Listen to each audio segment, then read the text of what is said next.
Good afternoon. I am sorry, but I am not speak English very well. Yes, I speak French. Bonjour à tout le monde. L'association ACRP que nous venons de monter a une dimension européenne. Nous avons formé un groupe pont. Ce groupe pont, aujourd'hui, réunit 8 pays européens. Nous allons présenter ce sujet aujourd'hui par ce webinaire, et puis nous aurons l'occasion de recommencer avec d'autres sujets. L'Europe, comme beaucoup de pays, l'Europe est un pays ancien, un ensemble de pays très anciens, avec des routes anciennes et donc des ponts très anciens pour certains. Et bien sûr, des ponts modernes. Je connais bien la France. Sur le territoire français, nous avons environ 200 000 ponts pour 1 million de kilomètres de voies routières. Nous avons essayé de faire une évaluation de l'ensemble des ponts en Europe. Nous arrivons environ à 800 000 ponts sur l'ensemble des 27 pays membres. Tous ces ouvrages de différents matériaux, de la pierre, du béton, du métal, tous ces ouvrages vieillissent et se dégradent. Donc, notre souhait à nous, et dans le cadre de l'association, c'est d'attirer l'attention des pouvoirs publics, des gestionnaires, sur le danger que représente la dégradation, voire même la rupture des ouvrages.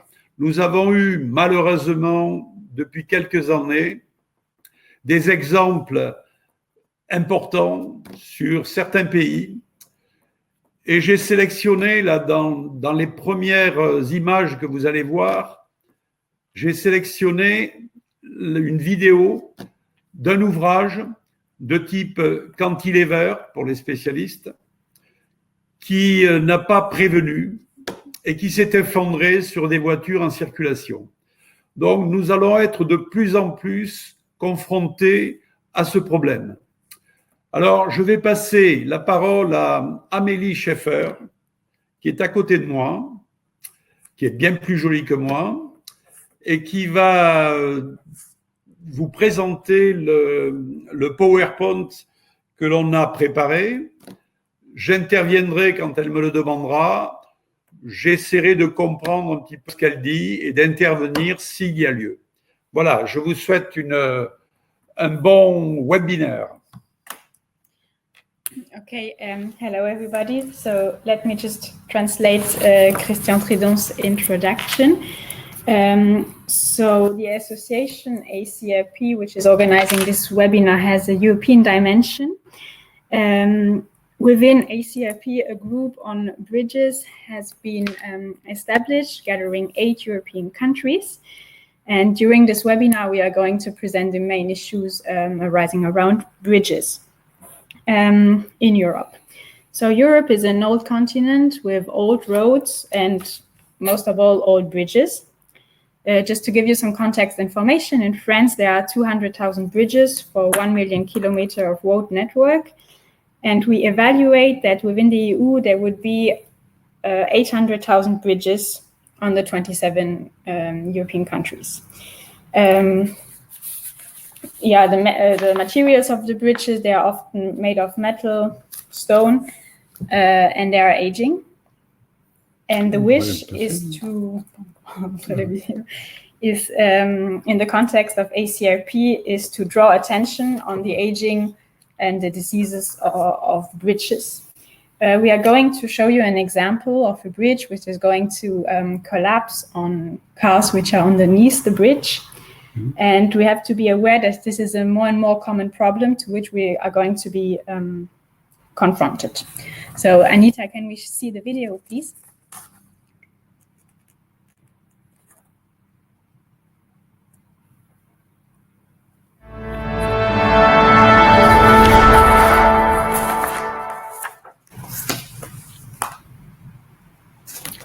Ils vont comprendre que c'est à l'Italie.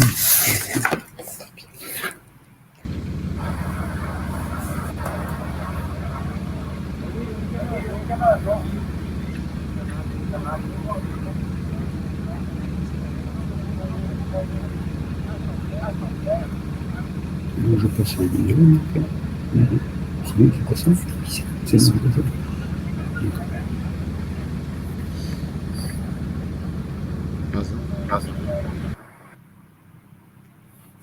Okay, thank you. So, yeah, this video is kind of reminding us why we are also here today to discuss these issues. Okay, so let me go quickly over the agenda of today. We are going first to talk about the main land communication networks, then go over to the different construction principles of bridges, the materials used to build them, the different pathologies or diseases of bridges and their main causes. Then we're going to present you the idea of a maintenance booklet for bridges and finish with a conclusion. Just to remind you quickly of what Christian said and to give a bit more context about France. So when we speak about the French road network, we have 11,600 kilometers of conceded highway, non-conceded 2,600. Then we have national roads, departmental roads, communal roads, and street. And in addition, 600,000 kilometers of rural roads. And if we take the French rail network, we have approximately 30,000 kilometers of tracks and 50,000 bridges, including 80,000 rail bridges. If we look at the breakdown on bridge heritage in France by material, the majority would be out of stone and reinforced concrete, precast concrete 8%, and metal and other mixed materials approximately 4%. Okay, so let me dig deeper into the subject and let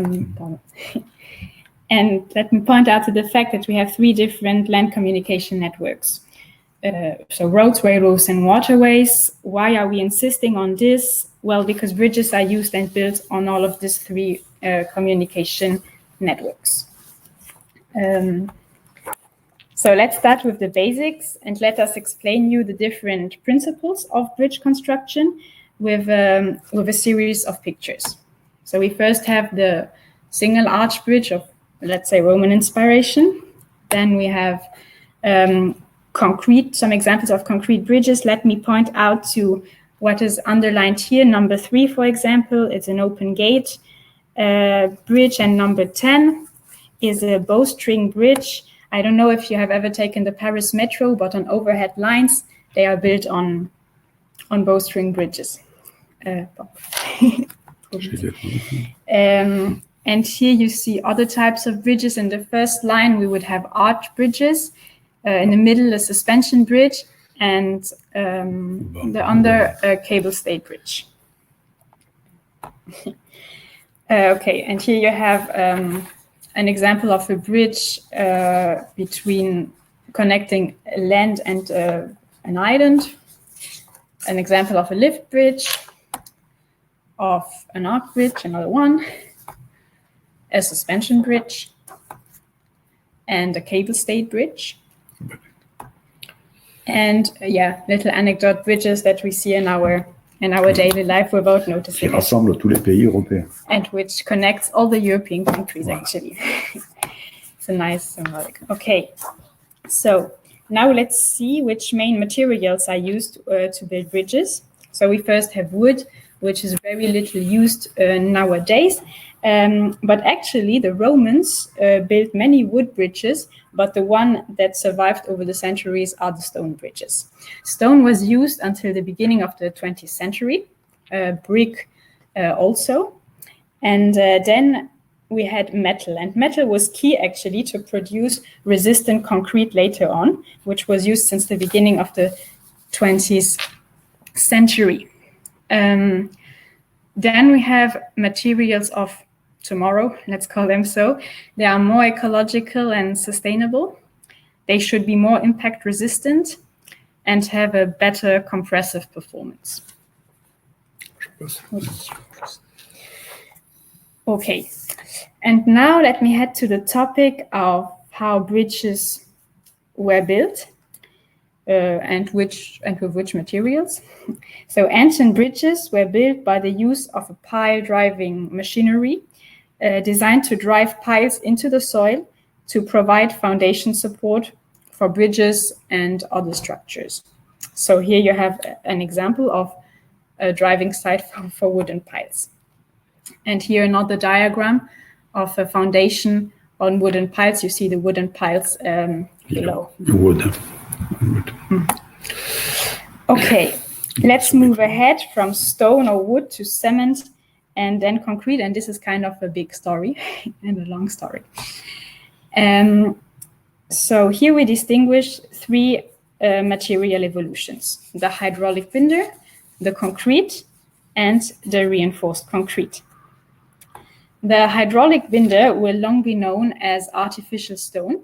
It was mainly used to replace stone and was rediscovered by Louis Vicat, of whom you see a picture here, who rediscovered it in 1807. So why did he rediscover it?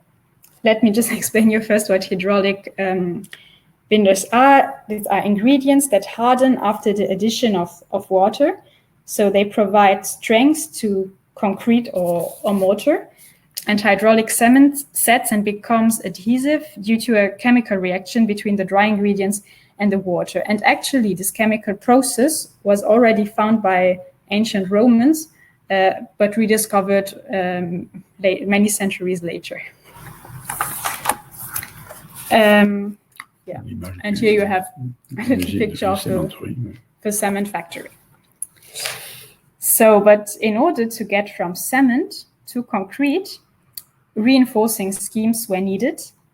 And the material which made actually reinforced concrete possible was steel. So we have two questions that we need to answer: is how did we get to steel? And how did we go from iron to steel? Because when we speak about different metals, we distinguish between iron cast, potted iron, and steel. So let's first start with potted iron, which was invented in 1784 in Great Britain during the Industrial Revolution. It was actually one of the most important processes of making the first volumes of valuable and useful bar iron with low carbon content, in contradiction to cast iron, which was used before. And when you go over, you have an example of how a puddler is pouring slag out of the oven. And also another example of an iron casting a bridge out of. And actually most 19th century applications, including the Eiffel Tower that you see here, bridges, and even the original framework of the Statue of Liberty used puddled iron. So, and finally, around 1856, steel is being introduced. So let me first give you a little reminder on how steel is composed. So you have iron ore, addition to coke plant, which equals to cast iron having a 4% carbon content. And this carbon content is deduced from cast iron, which gives us steel. And the added value of steel is that it has a few percentage of carbon to improve its strength and fracture resistance compared to iron, which was not the case. Okay, so how do we get steel? We get steel through the Bessemer process, which was named according to Sir Henry Bessemer, which you see on the picture.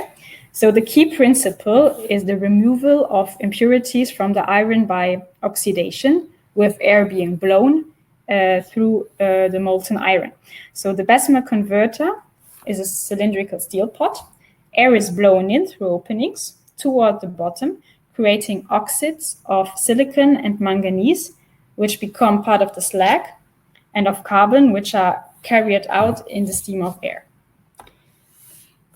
And you have two production lines to obtain steel. Deux filières. By the oxygen converter or by production of an electric arc. Yes. Okay. And this allowed, and still allowed, for the development of steel wire and as such of suspension bridges. Pour pouvoir faire des câbles. In order to make cables.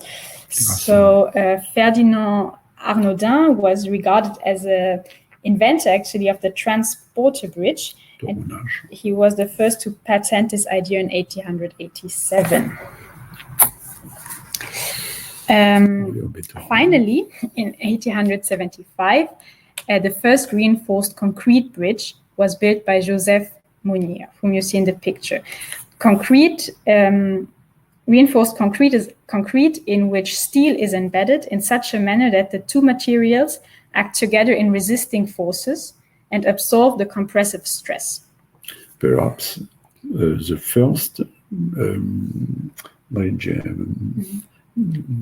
bétonné. Bétonné, peut-être. So we assume that it's really the first bridge built of reinforced concrete. Voilà. In French. Okay. Ensuite, but we had to go further to make concrete even more compact to resist high stresses. So in 1970, Eugène Freycinet invented the vibration process for concrete application, the vibrating needle, to make the mixture even more compact. And in October 1928, he filed the first patent on pre-stressing. So let me just point out to you the main differences. In ordinary reinforced concrete, stresses is carried by steel reinforcement. Pre-stressed concrete supports the load by induced stresses throughout the structure. This is the little difference. And here you have a picture of the vibrating needle. Okay, so let's. I will explain shortly how the pre-stressed concrete is actually working. So the steel used for pre-stressing may be in form of a wire that can also be grouped to form cables. And there are we distinguish two processes, pre-tensioning and post-tensioning. So pre-tensioning is the stressing of wires by anchoring them at the end of a metal form. Side molds are fixed and concrete is placed around the tensioned wires. And this will exert compressive forces in concrete. And when the desired strength is reached, the tensioned wires are released from the jacks. And post-tensioning is actually the reverse method. And you have a picture, the little diagram over there. Concrete is cast and pre-stressing occurs after concrete is hardened. And here you see some example of pre- and post-tensioning. This is pre-tensioning. And if we go back, we have an example of post-tensioning. Okay. Post-tension. And here are the example of post-tensioning. If we go for post-tension aussi, c'est la also post-tension, and the inside with cable into bridge. With the cables inside the bridge. And another example. Okay. However, there is a need to reinforce pre-stressed concrete through carbon fibers from the outside. So carbon fibers make materials stronger as replacement of conventional steel reinforcing. So pre-stressed concrete requires sometimes extra concrete covering in order to develop strength and to have it protected from elements that causes corrosion, for example. And this is done through these carbon fibers, and you have some examples here. if we go, passer à la prochaine. So you have here example of reinforcement from the outside. C'est du renforcement avec des câbles. Here with cables, reinforcement with cables.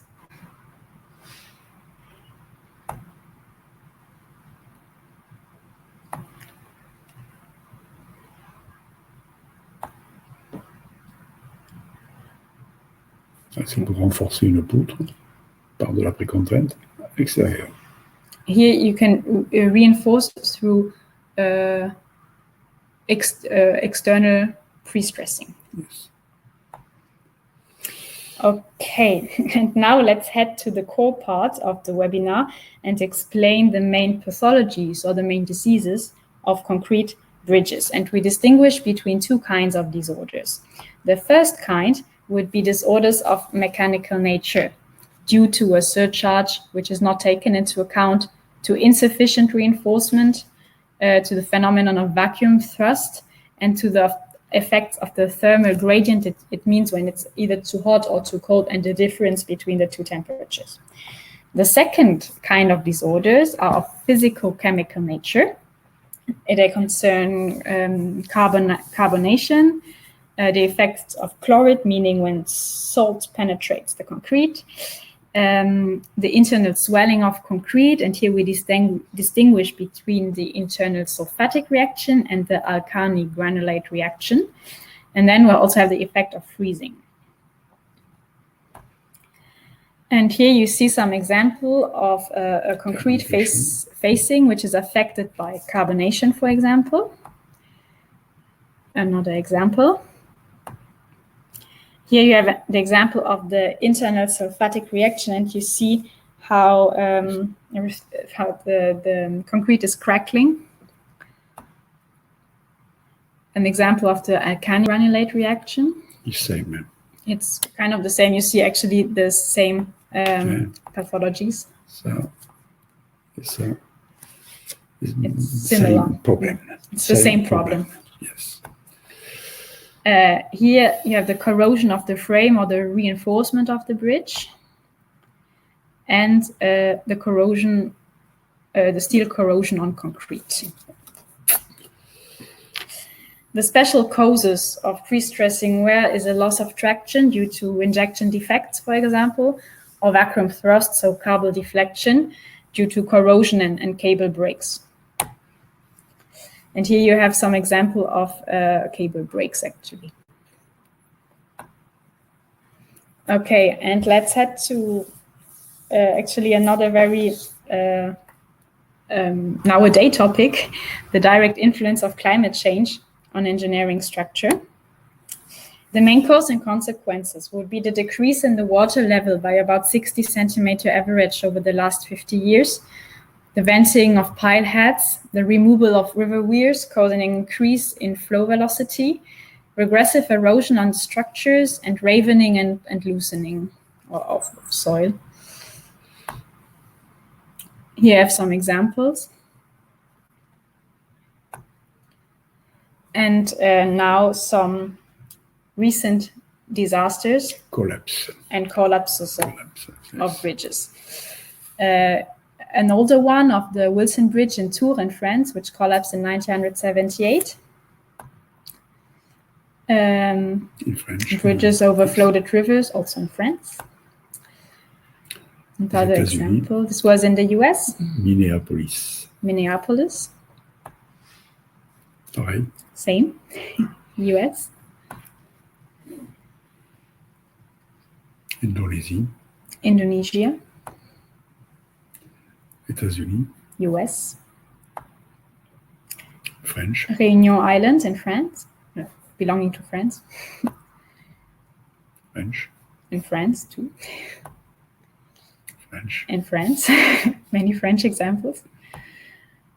And maybe the most recent one, and the Morandi Bridge in Genoa collapsed, killing 43 people. And it was at FNTP, we sadly said that this event has actually caused that government official got aware of this problem. So it is a sad example of how maintenance of bridges became an urgent topic. And this is another interesting example of the Aula Bridge in Italy because it collapsed during lockdown. So nearly nobody was on the bridge. So this shows that the argument of saying bridges collapses because of a surcharge is not always true, because it is really, and the core is really a maintenance problem. So even when nobody is on the bridge, it may collapse if it's not properly maintained. Without traffic. Yeah, there was no traffic at all, so no surcharge as such. Right. This was in Toulouse, and there is a little mistake. It was 2019, of course. This was a statement made by STRRES, Christian Tridon's association, that because of aging, there is one bridge that disappears in France every day. And this was a message that was taken to government officials in France. And that's why the STRRES, Christian Tridon's association, developed the idea of a maintenance booklet. And actually, this maintenance booklet was taken over by the Senate in France. So what is it about? About three main actions. First, identifying the needs, then monitoring them, and take action to maintain. One carnet par pont. There should be one booklet per bridge. Every bridge, yes. For every bridge. So how does it work? At first, you have a technical data sheet where you see what type of work you have, what kind of engineering structure. So what are we talking about, basically? Then a maintenance sheet, and you see how should it be monitored and what are the routine maintenance actions to be done. And lastly, an action sheet that records actually what has been done on the engineering structure. Here you have the different STRRES guides. And if we go further, you have an example of all the different booklets which already exist. C'est accessible sur le site. You can download them on www.strres.org. They are for free. And for example, you have guidelines on concrete protection, on treatment of cracks, on non-structural repair, etc. So you can all consult them. Other guides have been done, which are more general or concerning other materials. Okay. This was it from our side. Thank you.